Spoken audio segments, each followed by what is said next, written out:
स्वागत है दोस्तों आप सभी लोगों का आपके अपने चैनल स्टडी विद गोपी गोपाल में। दोस्तों क्या आप सबको पता है कि मैथमेटिक्स में एक नंबर ऐसी होती है जिसको हम दो संख्याओं के घन के योगफल के रूप में दो प्रकार से लिख सकते हैं। क्या मैंने कहा, एक बार फिर रिपीट करता हूं। मैथ्स में एक ऐसी संख्या होती है दोस्तों जिसको हम दो संख्याओं के घन के योगफल के रूप में दो प्रकार से लिख सकते हैं। और कौन सी वो संख्या होती है, आप में से जिसको पता हो वो कमेंट बॉक्स में लिख करके बता दे, और जिनको नहीं पता वो इधर देख सकते हैं। तो दोस्तों उस संख्या का नाम है, वो संख्या होती है हमारे पास 1729। जी हाँ दोस्तों, 1729। अब इसके पीछे का फैक्ट क्या है और इस नंबर का नाम क्या है, हम इसके बारे में जानकारी करते हैं दोस्तों। तो इस संख्या को हम लोग बोलते हैं हार्डी रामानुजन संख्या। क्या बोलते हैं? हार्डी रामानुजन संख्या। एक बार फिर से बोल देता हूं, हार्डी रामानुजन संख्या।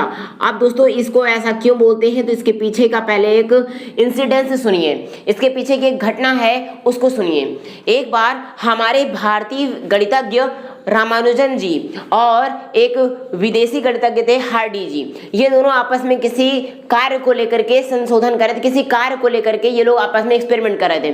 तभी उसी बीच रामानुजन जी की तबीयत खराब हो गई, वो बीमार पड़ गए और वो एक अस्पताल में भर्ती हुए, जिनसे मिलने हार्डी जी गए और उन्होंने बात ही बात में ये बताया कि वो जिस टैक्सी से गए थे उस टैक्सी में लास्ट का नंबर था 1729। और हार्डी ने रामानुजन जी से ये कहा दोस्तों कि ये संख्या बड़ी अशुभ है, अच्छी नहीं है। तो पता है दोस्तों, आपको जवाब सुन करके प्राउड फील होगा, आपको भारतीय होने पे गर्व होगा। पता है रामानुजन जी ने क्या जवाब दिया? रामानुजन जी ने बिस्तर पे लेटे लेटे ही जवाब दिया, हार्डी जी आप जिस नंबर की गाड़ी में आए हैं, जिस नंबर की टैक्सी में आप आए हैं, वो नंबर ही बड़ा इंटरेस्टिंग है। सुन करके हार्डी जी चौंके। उन्होंने कहा ऐसा क्या है इस नंबर पे? तो उन्होंने कहा कि ये एक ऐसी संख्या है जिसको हम दो संख्याओं के घनों के योगफल के रूप में दो प्रकार से लिख सकते हैं। कई संख्याएं ऐसी मिलेंगी जिनको हम एक प्रकार से ही लिख सकते हैं, लेकिन ये ऐसी संख्या है जिसको हम दो संख्याओं का घन करेंगे अर्थात क्यूब करेंगे और क्यूब करके योगफल के रूप में दो प्रकार से लिख सकते हैं। कैसे लिखते हैं चलिए मैं बताता हूं। तो वो इस प्रकार से लिख सकते हैं दोस्तों कि 1729 को हम पहले तो 10 का क्यूब आप कीजिए, 10 संख्या 10 लीजिए, उसका क्यूब कीजिए और फिर 9 लीजिए और इसका क्यूब कीजिए। आप देखेंगे कि आपको वैल्यू यही मिल रही है। चलिए देखते हैं।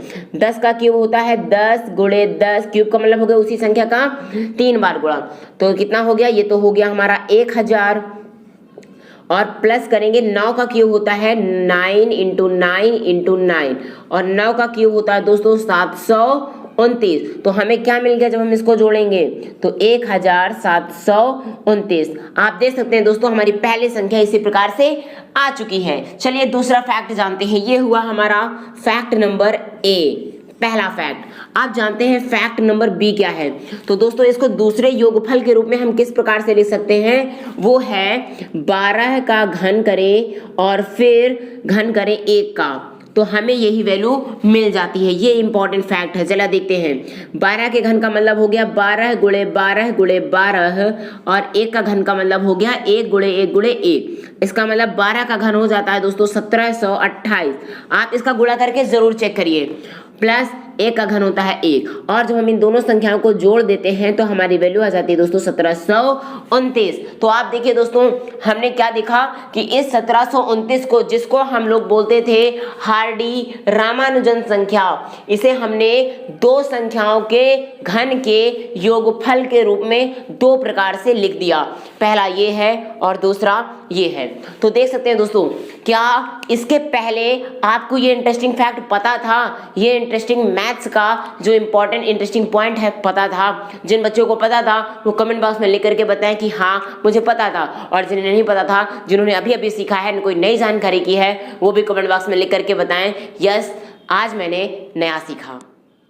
मिलते हैं आप दोस्तों नेक्स्ट वीडियो में।